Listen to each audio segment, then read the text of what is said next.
Bonjour et bienvenue dans les matins de l'Énaïque. Dans votre émission aujourd'hui, je serai avec Frédérique Ernestine Grasser-Hermé Feig. Elle est penseur en nourriture et présidente de l'association L'Amicale du Gras. Tout un programme donc aujourd'hui. Denis Pouraoua sera également mon invité. Il est poète, écrivain, comédien kanak. Et puis Mustapha Awar est le directeur artistique de Gare au Théâtre, un lieu dédié à la création contemporaine et à la réflexion. On en parlera tout à l'heure.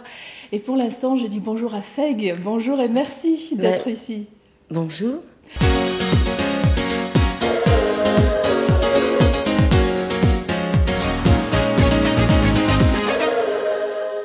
Je suis très honorée d'être là pour défendre le gras.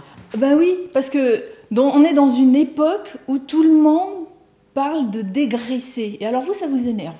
Ça m'énerve parce que le gras est nécessaire à notre santé. Il en faut 12 grammes pour notre cerveau qui soit totalement épanoui et réactif.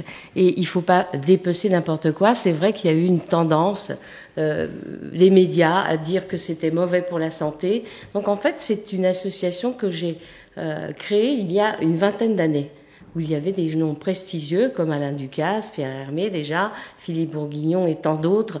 Et là, je suis partie en campagne pour vraiment statifier et défendre le gras. Et défendre le gras. Le gras, c'est merveilleux. Sans gras, il n'y a pas de goût. C'est vrai que les pommes de terre revenues dans de la graisse d'oie... Dans du lardon. Et des lardons, c'est délicieux. Attention, moi, c'est le gras du cochon que je défends. Oui. Ah bon, pas la graisse d'oie. Pas la graisse d'oie, qui est excellente. Quelle différence? Elle est immense, parce que dans Monsieur, tout est bon, de la tête aux pieds, dit-on. Alors, écoutez, moi je vais, parce que je n'ai pas de mémoire, préciser des travaux scientifiques pour persuader d'une façon très affirmée que le gras est nécessaire à la santé. Donc en fait, ce sont des travaux menés par une équipe scientifique qui établissent l'existence d'une modalité gustative, une cinquième après le sucré, le salé et la mer. Eh bien, il s'agit... ce sont des récepteurs dédiés aux lipides. C'est un peu complexe, mais j'y tiens, identifiés sur des bourgeons du goût qui forment les papilles. Alors ensuite, ces récepteurs seraient capables de détecter des acides gras à longue chaîne de molécules, j'y viens, caractéristiques des lipides. Ouf! C'est ainsi que parallèlement aux sensations liées à la texture et à l'odeur, la perception du gras passerait également par le goût. Moi, je suis totalement conquise et ce sont ces éléments-là que je défends. Et alors, j'ai lu une phrase hier, c'était, vous disiez, alors vous allez me confirmer ou pas, si c'est vous qui l'avez dit ou pas, c'est il faut apprendre à aimer le gras comme on apprend à faire l'amour. Oui, en fait, c'est une phrase d'une journaliste à qui j'avais demandé de faire une réflexion et je trouve qu'elle a eu ce rapprochement magnifique pour définir cette sensation, on apprend à manger le gras. Il y a des choses très curieuses. Par exemple, dans mon rôle de présidente de l'association, je fais découvrir des choses que les gens ne connaissent pas. Comme quoi, par exemple? Vous connaissez les sacs d'os? Les sacs d'os, ça me dit quelque chose, mais non. Je vais dire non. Ça vient de Lozère. En fait, c'est une panse, un estomac de porc qu'on a rempli de travers, coupé en morceaux. On referme cette petite panse avec un surjet, puis on les suspend, on les laisse accrocher, sécher, on va dire. Alors, c'est demi-sel, bien évidemment. Il faut bien dessaler ça pendant 48 heures. On cuit ça dans un bouillon 6 heures. Je préconise la cocotte minute. N'oubliez pas que je suis également pas utiliser la cocotte minute. Cuisinière. Oui, vous êtes cuisinière. À toute vapeur, et j'ai fait un livre qui s'appelle 119 recettes à toute vapeur.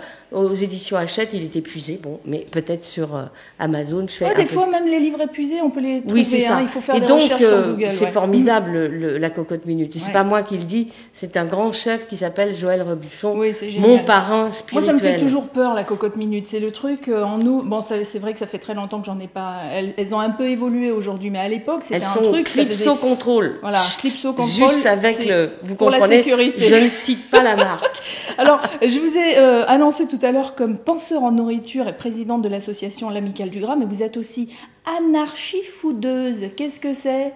C'est mettre les pieds dans le plat et, par exemple, faire des choses un peu pertinentes. Être anarchique. faire de la provoque pour faire passer des messages, mais c'est toujours bon parce que je suis une personne au service du goût. Exemple. En parlant de la provoque, il y a une photo, je ne sais pas si on l'a vue, une photo où on vous voit avec du gibier à la main. Ah oui, voilà, ça, c'est de la provoque aussi. Oui, c'est ça, un poulet noir et un poulet blanc. Alors elle s'appelle la nègre soie. C'est une poule magnifique et elle a des plumes blanches comme du duvet, mais blanc immaculé. Et j'adore ça, à part que elle est, paraît-il, magnifique et magique pour un bouillon reconstituant. C'est les Chinois qui utilisent ça. On en trouve à Belleville et parfois chez des grands supermarchés chinois. Mais en surgelé, moi, je la préfère propre. Donc, il faut en boire en décoction tous les jours. Tous les jours, ça va être difficile parce que c'est pas du poulet qu'on trouve régulièrement dans les supermarchés. J'en ai trouvé à Belleville régulièrement pour mon plus grand bonheur. Alors, j'ai lu aussi food consultante, ça veut dire? Alors en fait, quand je me définis comme penseur en nourriture, je vais le faire vite, ça permet au moins de me poser, c'est-à-dire un écrivain cuisinière qui est publié 33 livres, peut-être un 4e sur l'amicale du gras prochainement. Ensuite, ça veut dire une cuisinière qui est capable de monter parmi les chefs chez les professionnels. Food consultant, j'aime pas le mot franglais. Oui. Bon, voilà, je suis attachée quand même à la langue française. Ensuite, je suis food designer, encore un mot franglais.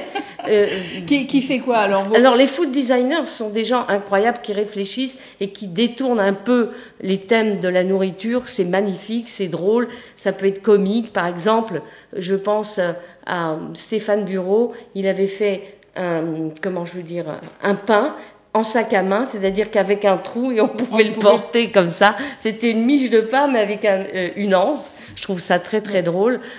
Pierre Hermé par exemple a fait la cerise sur le gâteau et il demande à Yann Pénors, son designer, alors s'il te plaît, fais-moi un gâteau, et il pense à faire cette tranche qui va être designée, qui va s'appeler la cerise sur le gâteau, une coque de chocolat au lait, Givara, avec des intérieurs de strates. Donc vous conseillez aussi certains chefs Je conseille, oui, des restaurants, par exemple les restaurants de David Lanner, les Racine 2, qui sont Passage des Panoramas, qui sont dans l'univers de la bistronomie. Par exemple, des lieux dédiés aux cochons, ça c'est important, une porcherie qui a été la première à recevoir l'amicale, 80 adhérents aujourd'hui, c'est quand même pas mal.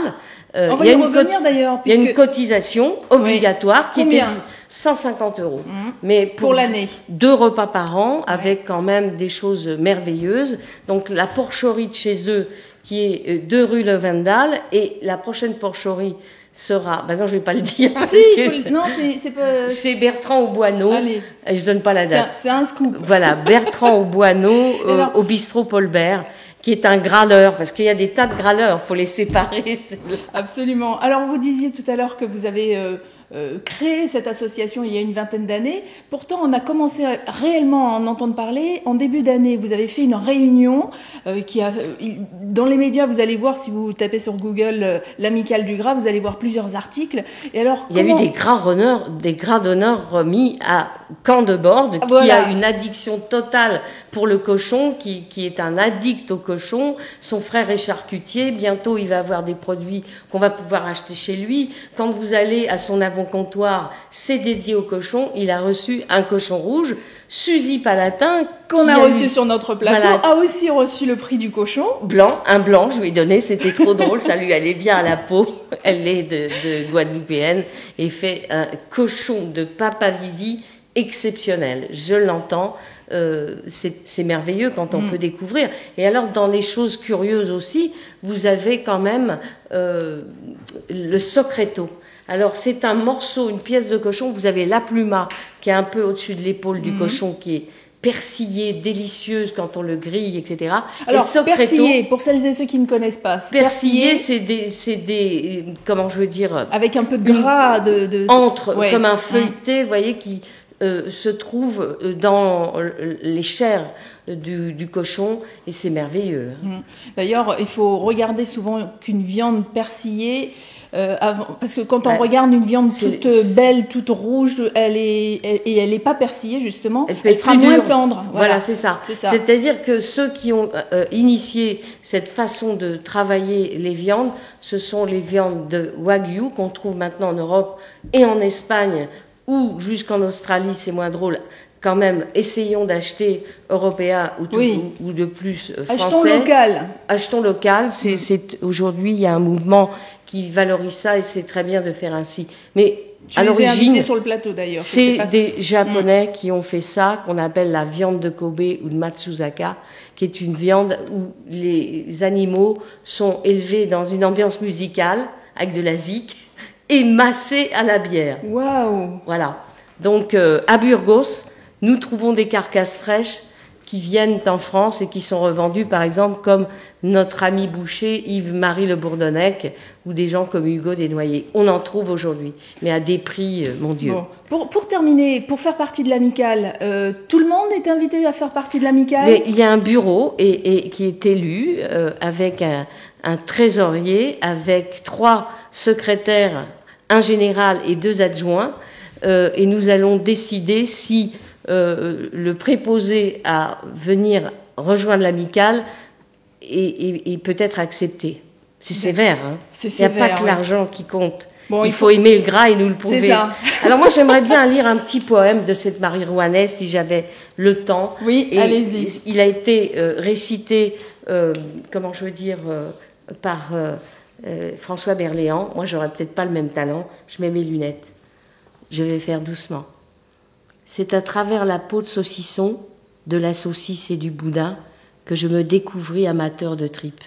J'étais encore une enfant, ce fut d'abord une délectation solitaire, vaguement honteuse. Je crus longtemps qu'en mâchant en cachette la peau du saucisson, jusqu'à ce qu'elle eût livré tout son goût, celui-là même des pièces à demi obscures, où l'on gardait les salaisons, où se mêlent le poivre, le laurier, une moisissure noble, et la saumure qu'elle fut devenue blanchâtre et insipide, bonne à cracher dans le ruisseau, ce que faisait avant de revenir au jeu de balle ou d'osselet. Avec ce goût entre les lèvres, je crus longtemps que je commettais une action indécente. C'est merveilleux.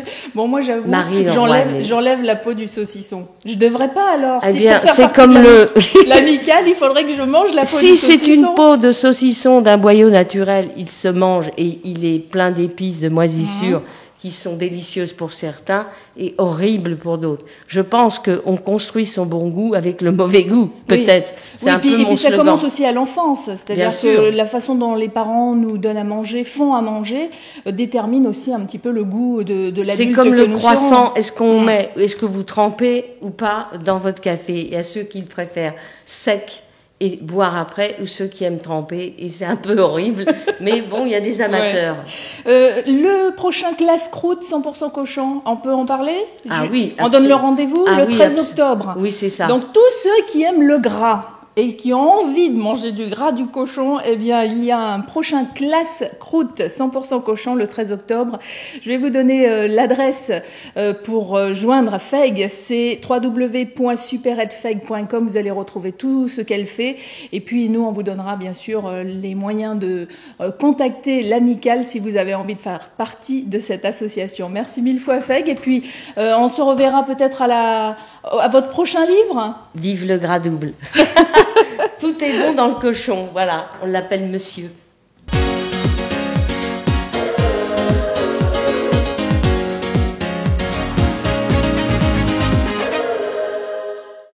Mustapha Awar, je vous ai entendu applaudir tout à l'heure l'intervention de ma première invitée, Feg, cette penseur en nourriture. Qu'est-ce que vous en pensez, vous, alors du gras? Nous avons applaudi, nous étions 2 invités. Je la trouve étonnante. Et puis elle a des points de vue fermes sur des sujets importants et qui apparaissent comme des sujets qui ne le sont pas. Elle est atypique aujourd'hui. Elle est très atypique et j'aime sa manière de vous poser. Je ne sais pas si tous vos invités sont de cette qualité-là, ou cette originalité-là, ou cette singularité-là, mais bon. Regardez-vous, vous êtes le directeur artistique de Gare au Théâtre. Ça, c'est un lieu atypique aussi. Alors, c'est un lieu de rencontre, un lieu d'échange, un lieu de réflexion. Il faut parler quand même de l'histoire du lieu. Qu'est-ce que c'est Gare au Théâtre ? Alors, Gare au Théâtre tient son nom de sa situation. En fait, c'est un théâtre installé dans une gare, donc d'où son nom, comme je viens de le dire, Gare au Théâtre. Il y a un jeu de mots derrière aussi. Et puis il y a l'ombre d'un jeu de mots, Gare au Théâtre. Donc voilà, c'est une mise en garde du théâtre, on va dire. Et alors, voilà un autre jeu de mots. Oui. Quel type de théâtre vous proposez dans ce lieu ? Tout type de théâtre, parce que j'aime bien ce type de lieu, parce que ce sont des lieux ouverts, ouverts à tous les vents, aux 4 directions des points cardinaux, et on y accueille toutes sortes d'artistes là qui viennent déposer leurs valises un temps, et on aime créer des rencontres. Vous avez des résidents, et puis après vous avez des gens que vous invitez.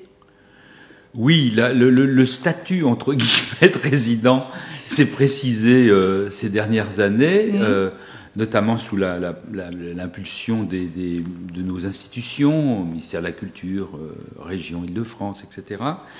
Mais c'est vrai que dès le début, c'est-à-dire que le lieu a été créé en 96, dès le début, dès l'année 97, nous avons eu des résidents. Je me souviens d'une compagnie atypique qui s'est installée là pour 4 chantiers expérimentaux de théâtre. Donc voilà, oui, résidence, elle date. Quand on est sur votre site ou votre page Facebook, on lit « Lieu pluridisciplinaire dédié à la création contemporaine ». Ça résume tout ? Oui, la création contemporaine, oui, la création d'aujourd'hui. C'est-à-dire que un des axes forts du lieu, c'est les écritures, mais les écritures au sens large. Et ça, c'est quoi, les écritures qu'on écrit ensemble ou qu'on partage ? Ah, ça, toutes les manières sont bonnes. Ce qui est important, c'est ce qu'il en reste, l'écriture. Et là, depuis 98, on décline tout au nom de la gare. Vous voyez, Gare au Théâtre, le cabaret de la gare, les éditions le restaurant de la gare. Voilà, les éditions de la gare. Et les éditions de la gare existent depuis 98 et on a dû publier plus de 300 auteurs dramatiques, voilà. Et toujours, ça c'est récurrent, c'est toujours sur des formes courtes. Pourquoi ? Parce que ce sont des textes qui ont été écrits in situ, donc dans la gare. Et dans une gare, on est en transit, on a peu de temps, donc on écrit des pièces courtes. C'est une plaisanterie, mais c'est un petit peu ça. C'est-à-dire on aime organiser depuis ce temps-là, des principes de rencontre, comme le bocal agité, qui perdure encore. Qu'est-ce que c'est le bocal agité ? Ah, c'est un truc de dingue, comme son nom l'indique.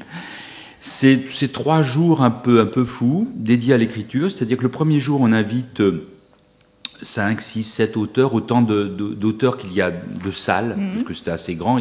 Oui, vous avez 3000 mètres carrés, c'est ça ? Oui, il y a des salles dans tous les coins. Et on les invite à écrire un court texte en suivant des contraintes formelles plutôt que thématiques. On n'aime pas trop les thèmes.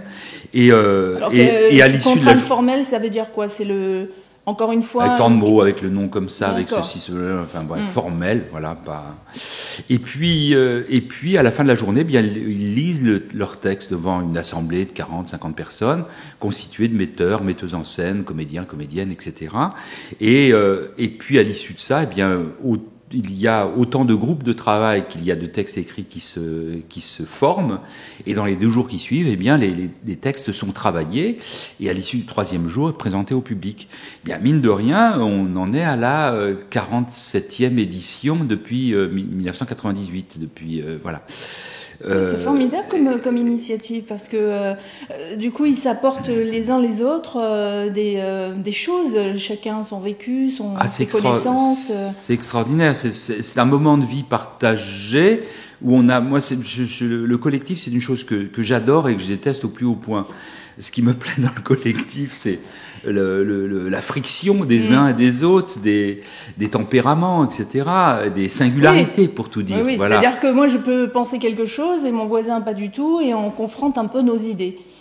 Voilà, c'est ça. Ce qui est beau il va pas dans mon sens, et donc après. Voilà. Bon, est-ce qu'on cherche qui a raison ou qui a tort dans ce type d'échange, de friction ? Tout le monde a un peu raison et tout le monde a un peu tort. C'est ça qui est joli. On est ensemble à être différents et à défendre des singularités. Voilà, d'écriture, bien sûr, tout ça c'est du jeu, hein, mais il y a des choses senties, authentiques qui passent dans tout ça. Et alors, les frictions urbaines, vous m'emmenez sur le terrain. Frictions urbaines, c'est un rendez-vous aussi à la Gare au Théâtre. Frictions urbaines, oui, c'est un des rendez-vous, ça existe depuis 5 ans maintenant. Je sais pas comment on en est venu, si, je sais. Par une anecdote, dans cette grande cour, puisqu'on dispose de la plus grande cour pavée du Val-de-Marne, qui sert aussi de terrasse au restaurant de la gare, je croise un groupe de jeunes gens. En fait, c'était des étudiants en architecture, c'était il y a 5 ans, 6 ans, de l'école nationale supérieure, de l'école d'architecture de la Villette, voilà.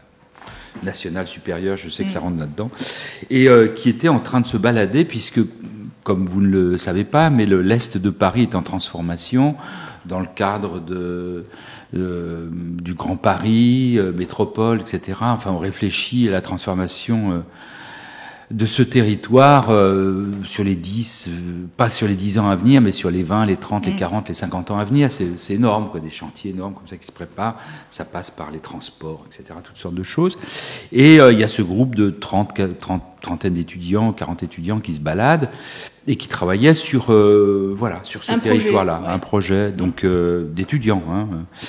Et tout de suite, bien évidemment, je les ai invités sous notre toit, et j'étais absolument subjugué, étonné par cette vitalité, par cet enthousiasme. Et donc, j'aurais proposé de présenter leurs travaux. Et donc, dès l'année suivante, j'aurais proposé de présenter leurs travaux et de les exposer pour que la population puisse en profiter pendant une semaine.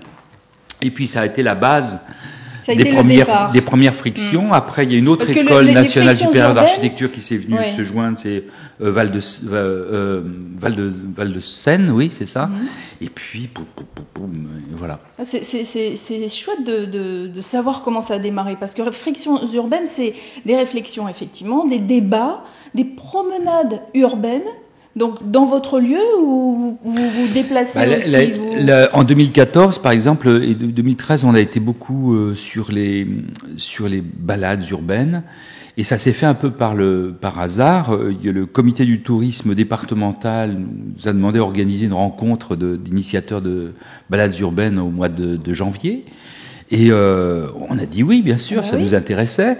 Et puis, dans le même temps, à l'Arsenal, il y avait invité 2 oiseaux de Marseillais, un géographe et un éditeur, des trentenaires, on va dire, hein, et qui ont initié un parcours, ça s'appelle un parcours autour de Marseille, de presque 300 kilomètres, enfin énorme, quoi.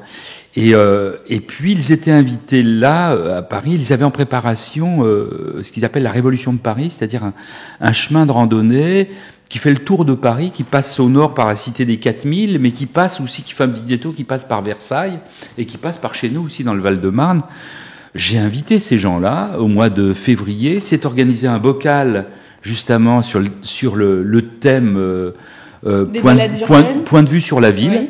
Alors, point de vue dans tous les sens du terme, hein, point de vue au sens propre et au sens figuré. Et donc, il y a toute cette bande d'artistes qui sont mis à écrire, à travailler sur ce thème-là. J'ai invité ces 2 oiseaux, ça a créé une émulation incroyable. Bah oui. Alors, ces balades urbaines, est-ce qu'on a un côté artistique dans la balade ? Est-ce que les artistes vont nous expliquer, par exemple, quel est cet immeuble et par qui il a été construit, ou quelle histoire il a, ou quel est l'objectif de la balade urbaine ? Toujours. Juste visiter, ou avoir quand même un côté... J'y réponds toujours l'idée derrière, directrice, je ne sais pas, mais en tout cas, l'idée de référence, c'est de faire lien entre la population et les décideurs. Avec qui ? Avec quoi ? Avec les artistes. Souvent, on se pose la question de à quoi ça sert les artistes. Alors, c'est des bouche-trous, voilà. On les met dans ils investissent des friches industrielles dont personne ne veut, et puis quand on a besoin de ces terrains, on les vire. De tout temps, ça a été comme ça. Au 19e siècle, les artistes n'ont eu de cesse à Paris de se retrouver dans les périphéries. On allait à Montparnasse on y trouvait des ateliers. Puis on allait autour du Sacré-Cœur, là, etc. Et puis aujourd'hui en banlieue, voilà. Et les artistes dans les familles, c'est toujours, vous en avez sans doute dans votre famille aussi. C'est à part ça, qu'est-ce que vous faites? Voilà. Oui, c'est pas un métier. C'est pas un métier. Soit c'est, tu mais ferais. Même pour les parents, parce que les enfants qui annoncent, papa, je veux être un artiste, peintre ou un artiste, ça fait peur aux parents. Ils disent, mais comment il va faire? Soit c'est un bon à rien, soit c'est un artiste qu'on voit à la télé et qui se prend. Je rêve pas, qui se prend à lui tout seul un tiers d'un budget de film, genre Depardieu, je sais pas quoi. Voilà, mais il y a pas d'entre-deux. Et si, il y a des dizaines de milliers d'artistes qui vivent de leur art et qui font du bien à cette société et qui font du bien aux gens, à nos pensées, voilà. Et donc, si on veut en voir, on va à la Gare au Théâtre. Non, il faut que j'arrive à définir. Je suis excessivement bavard et pas assez synthétique. C'est-à-dire que aujourd'hui, je vais pas parler, je prononcerai pas le mot. Les gens sont en difficulté, pensent beaucoup plus à l'éducation de leurs enfants, à trouver un logement, un travail, etc. Aux factures à payer, pas très préoccupés de ce que sera leur ville dans 20 ans, dans 30 ans et 40 ans, mais ça concerne leurs enfants quand même. Et je me suis aperçu que les décideurs de leur côté étaient un petit peu coupés de la population. Donc, je pense que les artistes ont un vrai rôle à jouer de médiateurs dans un entre-deux, pour réfléchir in situ et accompagner la transformation de la ville. En tout cas, moi, qui suis né à Paris, frontalier, entre la frontière du 18e et 17e arrondissement de Paris, j'y ai vécu mes 10 premières années. Très très vite, je me suis retrouvé en banlieue à Colombes. J'ai passé presque 10 années de ma vie à attendre que la ville arrive, les tracés de rues, etc. Vous avez vu une évolution aussi, oui. Et puis, quand la ville est arrivée, je volais de mes propres ailes et je suis allé ailleurs. J'ai pas envie qu'on impose dans ce qu'on appelle la banlieue, qu'on considère la banlieue comme un terrain de jeu pour architectes ou techniciens, etc. Il y a des gens qui y habitent et il faut faire avec eux. Voilà. Et puis il faut les consulter. Et comme ils ne sont pas toujours disponibles, on fait appel aux artistes. Ça peut, tout ça se fait très naturellement et très simplement. D'ailleurs, pour rencontrer, alors vous, dans le cadre de Gare au Théâtre, des frictions urbaines aussi, vous organisez les 10 et 11 octobre prochains, rencontre des alternatives urbaines. Ça sera de 9h à 18h, c'est toute la journée. Alors c'est, est-ce qu'il y a un thème pour cette rencontre? Parce que c'est pas la première. Oui, enfin, si on reprend le titre, c'est « Pratiques paysagistes partageables ». Ce n'est pas un titre que j'ai choisi, et pour cause, mais en tout cas qui dit ce que ça veut dire, parce qu'il est organisé par les profs du lycée Chériou à Vitry, qui sont partenaires, qui font partie de ce petit comité de réflexion depuis quelques années, des frictions urbaines et qui réfléchit à ce que l'on veut faire. L'évolution de la ville. Oui, puis aux actions que l'on souhaite mener. Et donc, ils avaient fait l'an dernier un séminaire de 2 jours et on leur avait mis à disposition une salle que j'ai trouvée vraiment formidable.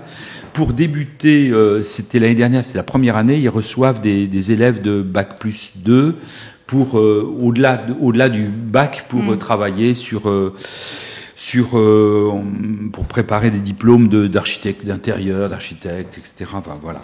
Et donc, on les accueille à nouveau là. C'est dommage, ils n'ont pas pu m'accompagner, auraient mieux parlé du thème, du thème et de leurs invités. Je vois que parmi eux, ces invités, il y a quelqu'un comme, parmi les architectes, Patrick Bouchin, qui est un grand architecte. Je bois un coup. Allez-y. Donc en fait, ces rencontres des alternatives urbaines, c'est une réflexion, des écritures autour du thème, l'aménagement du territoire. C'est ouvert au public. Absolument, c'est gratuit. Des professeurs, des professionnels, des étudiants. Oui. Un peu de tout dans ce programme. Et on peut le retrouver sur votre page Facebook ou sur votre site. Absolument. C'est deux jours bien remplis. En matinée, donc on accueille, etc. Mais dès l'après-midi dès le matin, on commence à réfléchir à plusieurs tables rondes. À partir de 9h. Ouais. Donc on vous donnera tout le programme. Vous allez sur notre page Facebook ou sur la leur. On vous donnera leur adresse, bien sûr. Donc gareautheatre.com, ça c'est pour le site. Et puis pour l'adresse de la page Facebook, c'est tout simple, c'est Gare au Théâtre également. Merci en tout cas d'être venu nous parler de votre lieu. Et puis vous êtes le bienvenu avec un artiste la prochaine fois. Entendu. Ou un professeur. Merci beaucoup. Merci. Au revoir.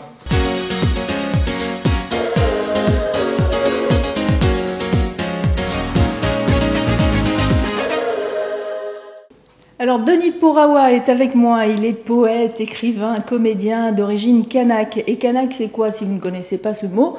C'est ceux qui vivent en Nouvelle-Calédonie, ce sont des tribus kanak. Parce qu'il n'y a pas que des kanaks par contre en Nouvelle-Calédonie, il y a aussi les oreilles, ce qu'on appelle les oreilles, les blancs. Tout le monde. Tout le monde. Yorana. Il y a des Tahitiens, voilà. Tahitiens, Antillais, Africains. Il y a une communauté malienne aussi en Nouvelle-Calédonie. Ah oui. Javanais. Oui, beaucoup de Javanais, une communauté asiatique aussi importante. Oui. Et alors, quand on est poète kanak, comment est-ce qu'on vit à Paris sa poésie, son écriture, son parler? Parce que je dirais, le poète kanak, il n'existait pas, peut-être il y a 20 ans si, ou il y a 50 ans, ou 100 ans. Je ne sais pas, en tout cas, il n'existait pas, ça c'est sûr. Il n'y avait pas de culture comme ça. Il n'y a pas de... Le poète chez nous n'existe pas. La définition du poète telle qu'elle est ici en Occident, en Europe, chez nous ça n'existe pas. Chez nous, on dirait plutôt que ce sont nos vieux. Ah, qui racontent l'histoire. Ce sont nos vieux, ce sont ceux qui détiennent la parole, l'histoire, les contes, les légendes, tout ça et tout. Mais on a chez nous aussi ce qu'on pourrait dire aussi qui sont des poètes, mais on ne définit pas la personne, on ne fait pas de différence entre les personnes, tout ça et tout. C'est pas culturel, quoi. C'est pas dans chaque village kanak qu'on va avoir quelqu'un qui fait du slam, on va dire, aujourd'hui comme ça. Non, pas du tout. Ouais. Avant, les vieux, ils parlaient... Enfin, quand je dis les vieux, il faut bien comprendre que dans notre façon à nous de le dire, c'est pas... C'est pas péjoratif. Donc, c'est les anciens qui ont une maîtrise de la connaissance, du savoir, de ce genre de choses-là. Et l'ancien qui se met à parler, donc, il est dans la maîtrise de la parole. C'est le sage, un peu. C'est le sage, mais en même temps, c'est pas seulement le sage, parce qu'il y a le sage, forcément, dans la société kanak. Et il y a ceux aussi qui détiennent les savoirs, les connaissances à partir des plantes médicinales. Ils ont aussi une parole. Il y a ceux qui détiennent une parole par rapport à des connaissances qui sont dues au cosmos, tout ça et tout, la relation cosmique. Parce que nous, on est des sociétés de cosmologie, de cosmogonie. On utilise beaucoup les étoiles, le ciel. Dans la société dans la navigation traditionnelle aussi, d'ailleurs. Hein. Oui, océanienne, toutes les sociétés océaniennes. Et c'est vrai que dans ça, c'est vrai que la parole, pour moi, aujourd'hui, écrire de la poésie, pour moi, j'écris à partir du fait que je pense dans ma langue, et je parle dans ma langue, je pense dans ma langue, et je le traduis en français. Donc c'est un peu, je fais moi-même mon auto-traduction de ma langue et je fais la traduction en français avec. Est-ce que c'est facile justement de mettre des mots français sur une langue kanak? Oh non, pas du tout. Eh oui, ça doit pas être évident. Non, pas du tout. Non. Ouais. Donc on invente parfois aussi des mots en français pour pouvoir. Je suis obligé de transgresser quelque part la langue pour trouver l'essence, le propos, l'esprit de ma langue pour essayer de la transmettre dans la langue française. Et c'est tenter de retrouver dans la langue française un peu les mêmes sensibilités, les mêmes émotions. Et c'est pourquoi je me suis mis à écrire de la poésie. Et qu'est-ce qui t'a donné envie d'écrire? C'est le livre, c'est l'école, c'est quoi? L'écriture, au départ, c'est vrai que c'est un rapport... on a un rapport soit intime, soit conflictuel, au niveau de l'histoire de chacun. Soit on a une approche chacun différente. Pour moi, l'écriture, c'est venu par le fait que, avant l'écriture, j'ai gravé en fait. Je touchais la terre, je gravais. T'étais un artiste sculpteur, t'étais quoi quand tu disais graver? Enfant, c'est-à-dire qu'enfant, j'avais toujours la manie de toucher, de manipuler des choses. Et j'avais grandi dans ma commune à Canala. Et là, ici, quand on allait à la rivière et tout, on a toujours des pierres et les anciens étaient toujours en train de graver sur des pierres, faire des dessins et tout ça. Et sur la peau de notre corps, on grave des trucs comme ça avec l'huile de coco, tout ça, on se baigne, puis on se grave sur la peau. Et c'est des choses qui étaient restées avant que je rentre à l'école. Comme ça, j'étais bébé, et puis après, je rentre à l'école et là, j'apprends à manipuler le stylo. Donc à toucher au stylo. Donc tu fais quoi quand t'es enfant? Tu t'écris dessus du coup avec le stylo? Et je commence à m'écrire sur la peau et il me dit non, c'est pas fait pour ça, c'est pour écrire sur le papier. Ouais.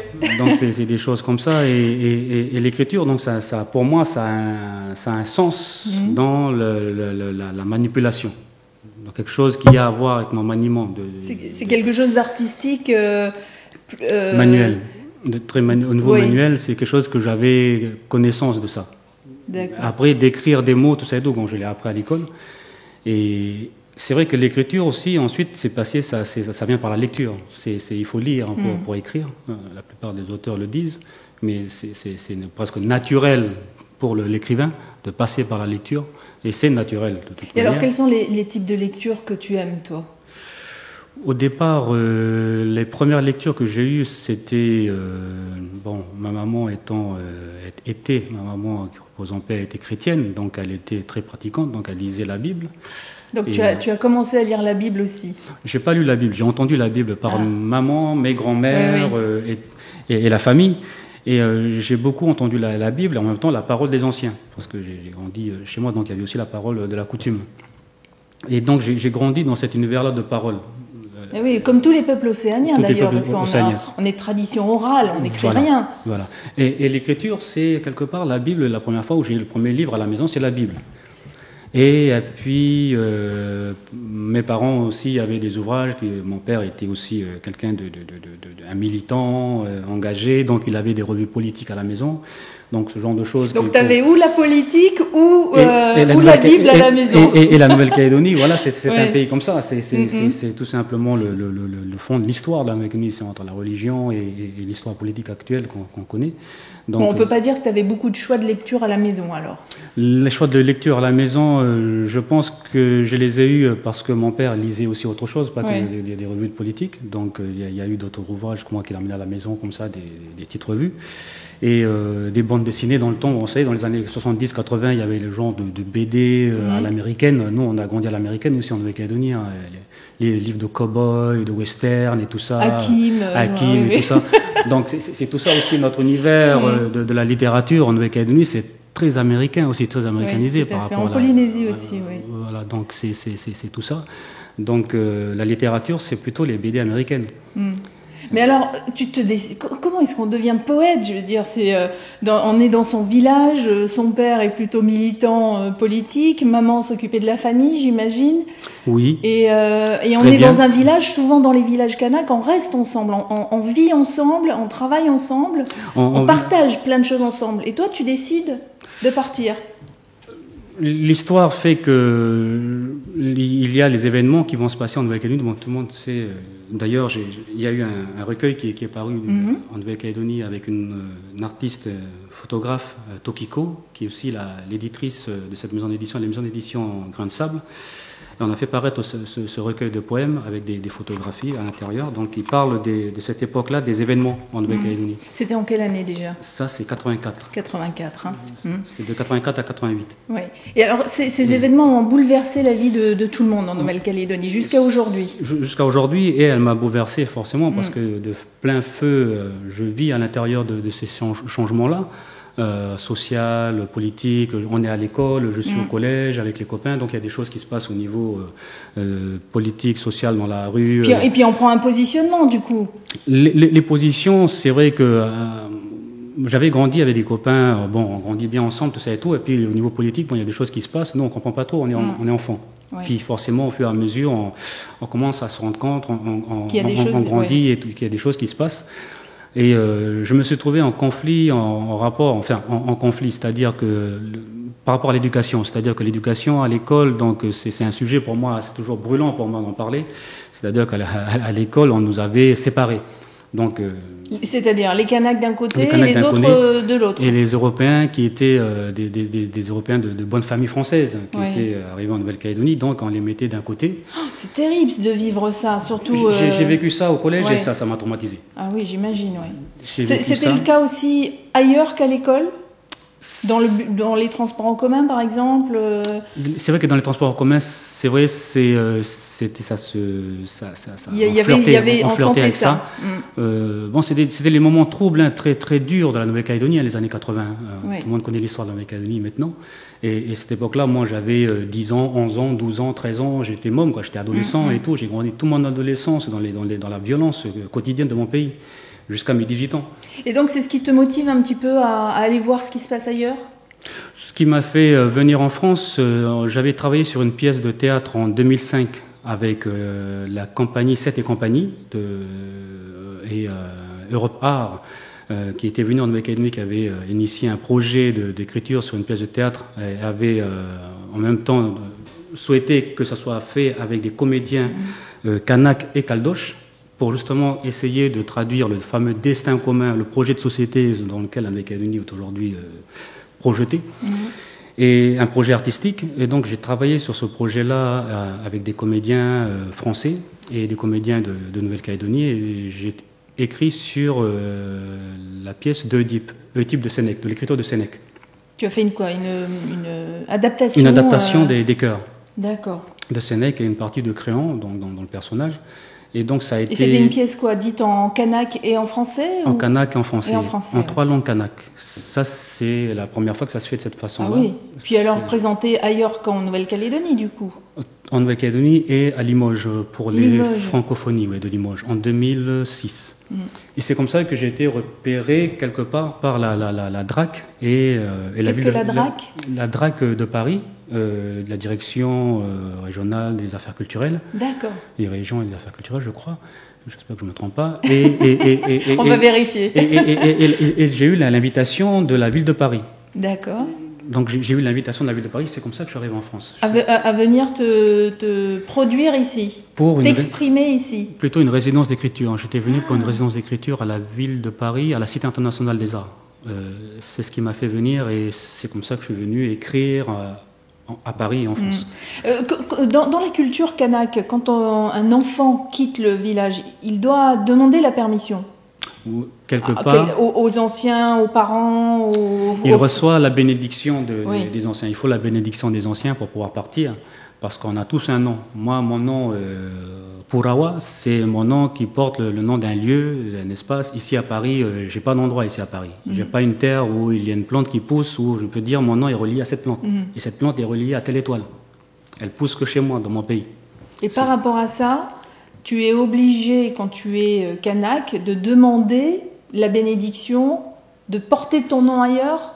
C'est comme ça qu'on doit le voir ? Il y a aussi quelque chose comme ça, parce que le nom est quelque part relié à ces choses-là de l'environnement, la nature, la cosmogonie.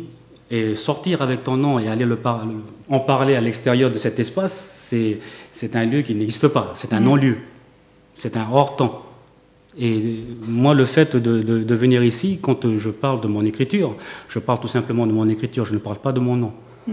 Mais quelque part, tu transmets ce que tes origines dans ton écriture. Et dans mon écriture, quelque part, il y a l'imaginaire et la poésie que j'essaie de faire partager par rapport à l'histoire, qu'on ne peut pas, on peut et accompagner l'histoire, c'est aussi l'améliorer. On est là pour améliorer l'histoire. Et la poésie, elle est là pour faire respirer l'amélioration des choses dans le quotidien et dans le devenir aussi de la société. Et la poésie, pour moi, c'est pas simplement de la poésie comme ici ils le pensent, ici en Occident. La poésie en Océanie, elle est plus que ça. Elle est l'humain même, elle est la société même, elle est la terre même. Elle est l'environnement et plus que ça, elle est l'institution. C'est notre institution à nous, les Océaniens. On vit dans la poésie. Et qu'est-ce qu'on peut souhaiter à un poète kanak installé à Paris aujourd'hui ? Moi, tout simplement, j'espère que la littérature kanak, qui n'existe pas... Pas encore, ou en tout cas, tu as montré la voie, on va dire. Ça a été déjà par des auteurs qui ont déjà publié avant moi, déjà, donc que je veux rendre hommage, à qui je veux rendre hommage, donc Apollinaire Anova Ataba, qui était l'un des premiers, si ce n'est le premier, quelque part, intellectuel kanak qui a commencé à projeter la pensée kanak dans un temps, dans l'espace-temps, quelque part. Et des personnes aussi, des penseurs, qui sont pour moi mes penseurs et mes philosophes, Jean-Marie Tjibaou, qui sont pour moi les personnes qui nous ont transmis une autre connaissance donc à partir de la pensée, parce que nous on est un peuple de pensée, on n'est pas des peuples de la pensée en écriture. Hein, voilà. De la pensée en écriture. Donc je disais que toi tu avais ouvert la voie, mais il y en avait d'autres avant toi qui ont ouvert la voie, et le fait de continuer, ça va peut-être donner aussi envie aux jeunes de poursuivre le voyage. On ne fait que poursuivre la poésie. Pour nous, moi aujourd'hui, écrire, c'est tout simplement rendre hommage à ceux qui nous ont transmis cette connaissance-là, ce savoir-là. À travers la poésie, c'est tous les poètes, que ce soit les poètes du monde. C'est pas simplement les poètes de Nouvelle-Calédonie, ou c'est la poésie en général, c'est la poétique, comme disent beaucoup de poètes aussi aujourd'hui. Et si on veut découvrir Denis Porawa dans ses poésies, dans ses écritures, on fait comment pour trouver tes ouvrages ? On peut retrouver mes ouvrages, donc ce dernier ouvrage, La Taraudière, publié chez les éditions Vendailleurs, en allant sur le site des éditions Vendailleurs. Et aussi en les écrivains de Nouvelle-Calédonie aussi, hein, on peut retrouver des ouvrages. Aussi, hein. Oui. Avec la Maison de la Nouvelle-Calédonie à Paris. Oui. On peut en retrouver aussi, il y a des ouvrages aussi. Là-bas, on peut les acheter sur place, il y a une boutique. Tout à fait, il y a une boutique. Oui. Et ben voilà, on vous donnera l'adresse de la Maison de la Nouvelle-Calédonie à Paris, on vous donnera l'adresse des éditeurs, donc les éditeurs de Nouvelle-Calédonie notamment, et puis les éditions au Vendailleurs. Et j'ai envie de dire, est-ce qu'on peut avoir un petit, je sais pas, parce que tu fais du slam aussi, hein. Le slam, c'est de la poésie, comment on dit, oui, spontanée. Est-ce que tu te sens capable de nous faire juste un petit slam avant de partir ? Un slam, je ne suis pas dans le mouvement, enfin, on dit slam, c'est vrai qu'aujourd'hui on dit slammer. Moi, j'ai du mal encore à me retrouver dans le slam. Il y a des slammeurs mieux que moi. Je vois des slammeurs ici en France, ailleurs dans le monde, qui sont vraiment des slammeurs qui pratiquent et qui exercent la langue, le jeu de la langue. Toi, tu préfères la poésie ? Moi, je suis plus dans la poésie et la parole. Alors, une petite poésie courte ? Eh bien, si je peux faire entre slam et poésie, comme ça, je dirais que nous sommes crispés et cristallines. Un feu miraculeux s'écroule encore sur nos yeux. De cet immense écran opaque aux multiples chambres arquées, c'est une rosace que l'on porte en chaque œil. Une courbe évasion pacifique. Évasion que l'on goûte l'âme à la langue et l'esprit au cerveau. Merci Denis. Denis Porawa qui était donc notre dernier invité sur le plateau des Matins de l'Énaïque. On vous fait plein de gros bisous. Merci encore une fois d'être venu sur notre plateau. Merci et puis à bientôt. On te retrouve. Bonjour l'Outre-mer. Ah oui, bonjour à tout le monde, la Nouvelle-Calédonie, tous les Outre-mer bien sûr, Mayotte. Et j'en profite juste avant de se quitter de dire que ce plateau est ouvert à tous les ultramarins, d'où que vous veniez aussi dans le métier, c'est-à-dire si vous avez une passion à partager, si vous avez, je sais pas moi, si vous vendez même quelque chose qui a un rapport avec les Outre-mer, eh ben venez nous voir, venez en parler sur notre plateau. On vous donne notre adresse sur la page Facebook, sur la page de l'émission, donc www.om5.fr. Voilà, c'est dit, je vous fais plein de gros bisous et on se retrouve demain.